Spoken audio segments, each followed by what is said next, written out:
کرناٹک کی سرزمین میں ہوں۔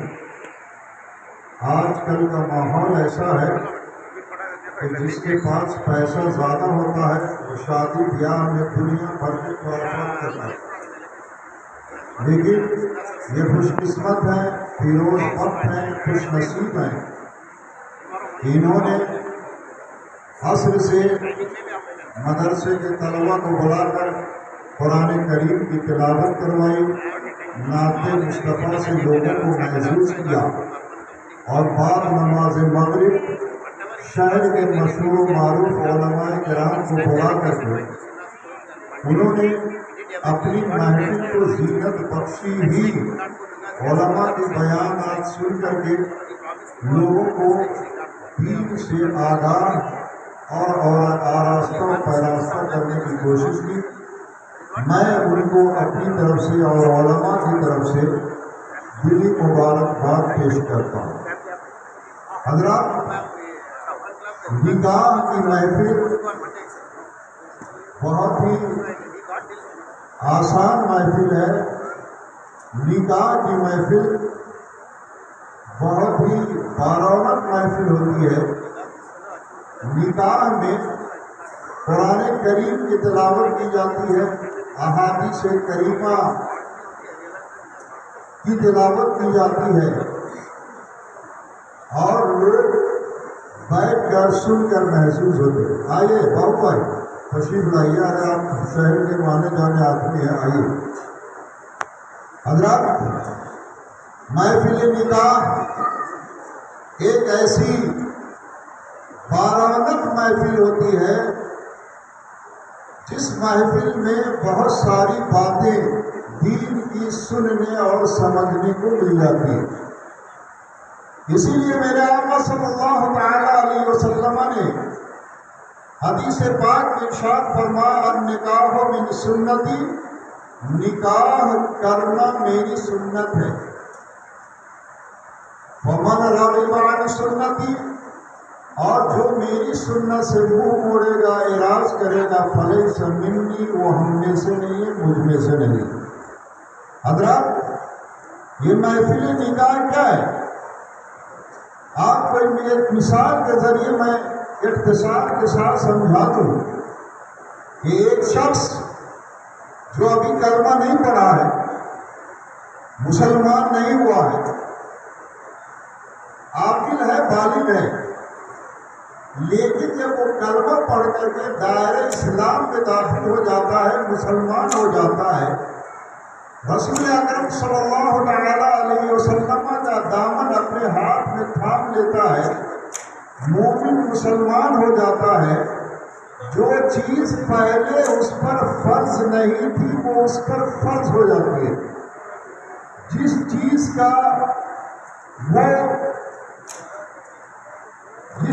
کے لیے وہ شخص متحمل نہیں تھا، وہ چیز اس کے اوپر متوجہ ہو جاتی ہے۔ مثال کے طور پر کلمہ پڑھنے سے پہلے اس پر نماز فرض نہیں تھی، لیکن عاقل بالغ اور مسلمان ہو گیا تو اس پر نماز فرض ہو جاتی ہے۔ اگر صاحب استطاعت ہے تو حج فرض ہو جاتا ہے، اگر وہ مالدار ہے، صاحب نصاب ہے تو اس پر زکوٰۃ فرض ہو جاتی ہے۔ اسی طرح جو چیز اس پر پہلے واجب نہیں تھی وہ چیز اس پر واجب ہو جاتی ہے، صرف ایک لفظ پڑھنے کی وجہ سے، لا الہ الا اللہ محمد رسول اللہ۔ اسی طرح ایک اجنبی لڑکا اور ایک اجنبی لڑکی، پہلے وہ دونوں غیر تھے، ایک دوسرے کے لیے اجنبی تھے، لیکن جیسے ہی ان دونوں نے ایجاب قبول کر لیا تو اس کے سارے رشتے جو ہیں متوجہ ہو جائیں گے۔ لڑکے کا والد لڑکی کے لیے باپ کے مثل ہو جائے گا، لڑکی کا سسر لڑکی کے لیے باپ کا مثل ہو جائے گا، اس کے جتنے بھی رشتے دار ہیں، خالہ، پھوپھا، پھوپھی، سب کا رشتہ ایک دوسرے سے منسلک ہو جائے گا، سب کا رشتہ ایک دوسرے سے شامل ہو جائے گا۔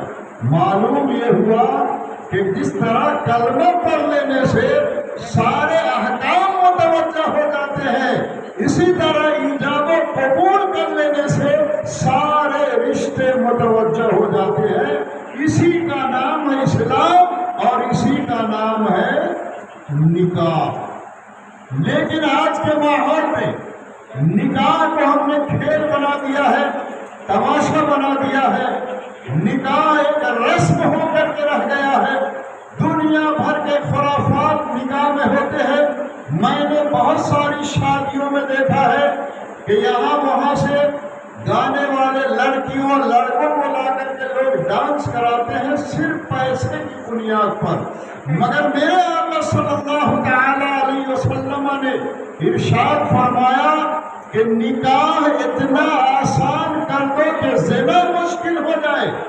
لیکن نکاح کو لوگوں نے آسان بنانے کے بجائے نکاح کو مشکل ترین امر بنا دیا ہے۔ اس لیے مسلمانوں، آپ سے گزارش ہے کہ آپ نے نکاح کی اس تقریب سے عبرت نصیحت حاصل کرنا چاہیے کہ الحمدللہ اس میں بہت زیادہ خرافات نہیں ہے، اسلامی طور طریقے کے مطابق یہ نکاح منعقد ہو رہا ہے۔ اس لیے آپ حضرات بھی اپنے بچے بچیوں کی شادیوں میں اس طرح کی تقریب کو شامل کریں اور نکاح کو آسان بنائیں۔ میرے محترم بزرگوں دوستوں، آج کا ماحول یہ ہے کہ لڑکی جب شادی کر کے اپنے سسرال جاتی ہے، نوشے کے گھر جاتی ہے، تو پتہ نہیں اس کے کتنے بڑے بڑے نخرے ہوتے ہیں۔ اگر وہ مالدار گھرانے کی ہے تو سسرال میں کام کرنے کو تیار نہیں ہوتی، کام کرنے کے لیے رضامند نہیں ہوتی۔ وہ سوچتی ہے کہ میں بڑے باپ کے گھرانے سے آئی ہوں، بہت بڑے باپ کی بیٹی ہوں، میں یہ کام کرنے کے لیے نہیں آئی ہوں۔ مگر آپ کو یہ جان کر سن کر تعجب ہوگا کہ کائنات کے سب سے بڑے مالک مختار میرے آقا صلی اللہ تعالی علیہ وسلم کی بیٹی حضرت فاطمہ زہرا رضی اللہ تعالی عنہا کی شادی ہوئی تو خود اپنے ہاتھ سے چکی چلاتی تھی، اپنے ہاتھ سے مشکیزے میں پانی بھر کے لاتی تھی، اپنے شوہر نامدار حضرت علی کرم اللہ تعالی وجہہ الکریم کی خدمتیں کیا کرتی تھی۔ عالم یہ تھا کہ پانی بھرتے بھرتے، مشکیزہ اٹھاتے اٹھاتے آپ کے ہاتھ میں چھالے پڑ جاتے، آپ کے کمر پہ نشان پڑ جاتے، مگر آپ شکوہ و شکایت نہیں کرتے۔ آج لڑکی جب اپنے سسرال جاتی ہے تو سسرال جانے کے بعد اس کا رویہ یہ ہوتا ہے کہ وہ ساس کو اپنی ماں کی طرح نہیں سمجھتی، سسر کو اپنے باپ کی طرح نہیں سمجھتی، اور وہ ساس اپنے بہو کو بیٹی کی طرح نہیں سمجھتی، اور وہ سسر اپنے بہو کو باپ کی طرح نہیں سمجھتی۔ جھگڑا اسی میں ختم ہو سکتا ہے کہ اگر لڑکی اپنی ساس کو ماں کی طرح سمجھ لے اور سسر کو باپ کی طرح سمجھ لے، اور وہ ساس و سسر اپنی بہو کو اپنی بیٹی کی طرح سمجھ لے تو جھگڑا ختم ہو جائے گا۔ مگر معاشرہ ہمارا، ماحول ہمارا اتنا پراگندہ ہو چکا ہے کہ ہم کیا بتائیں گے، دنیا خود اپنی نگاہوں سے دیکھتی ہوئی نظر آتی ہے۔ اس لیے میرے آقا صلی اللہ علیہ وسلم نے حدیث پاک میں ارشاد فرمایا، الدنیا کلھا متاع وخیر متاع الدنیا المرأۃ الصالحہ۔ دنیا کی سب سے اچھی پونجی جو ہے وہ نیک عورت ہے۔ اس لیے میں آپ سے گزارش کروں گا کہ آپ اپنے بچے بچیوں کا نکاح شریعت مطہرہ کے دائرے میں رہ کر کے کریں، تاکہ آپ کو اس نکاح سے رحمت برکت حاصل ہو۔ میں نے جو کچھ کہا ہے اللہ تعالی ہم سب کو اس پر عمل کرنے کی توفیق عطا فرمائے۔ السلام علیکم۔